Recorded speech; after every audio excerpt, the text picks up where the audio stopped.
This is the first video in a series. Please watch carefully and listen to what I say if you want to understand why I support Donald Trump for president.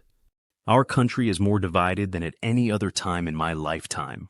In times like this, we can't afford to remain neutral. We have to decide between two people who are very flawed and determine which one will be able to serve us and govern our country. One of the candidates is running for president, and the other seems to be running from the press. How can someone stand up to the pressures of being in the world's most powerful office if they can't even participate in a simple press conference? If you're unable and unwilling to stand up and represent yourself to your political opponent, how can you ever be trusted to represent the United States to hostile foreign leaders who are bent on destroying our nation? Our presidential candidates should be able to stand toe-to-toe and discuss their proposed policies without having to constantly refer to notes or use a teleprompter, or any of that. They need to abide by the rules they previously agreed to and not keep trying to change them. If they can't run a campaign and make themselves available to us, then why do they deserve to be elected to represent us at all? Sometimes this seems more like a popularity contest than a presidential election. Half of the country is evaluating the candidates based on their feelings or perceived rights, and is not looking at the merits of the policies the candidates are putting forth.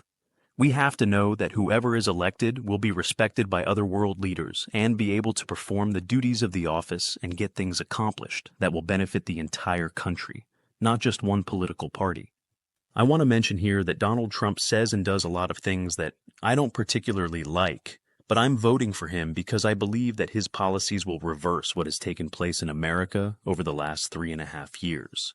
There are multitudes of people coming across our southern border every day. And it's not just Hispanics from South America and Mexico.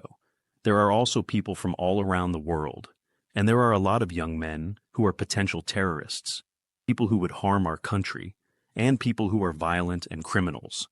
Every time Donald Trump says that the left has some answer that speaks to him not being humanitarian or something, I'm going to tell you something. We're the ones who are going to end up dealing with these people. We are.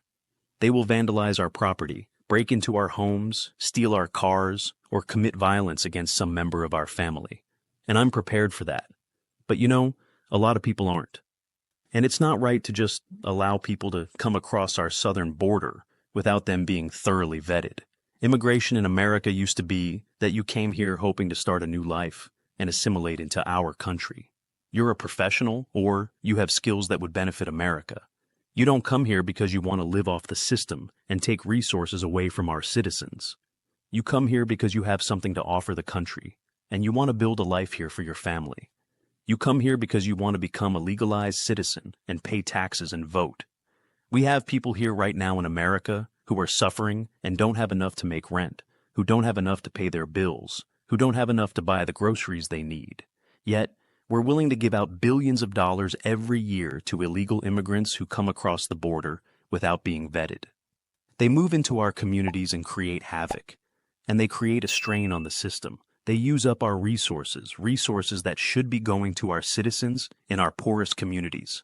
It's not right, and it's not fair to our own citizens who are struggling under this current administration's policies that have created inflation and a host of other unintended consequences on our economy.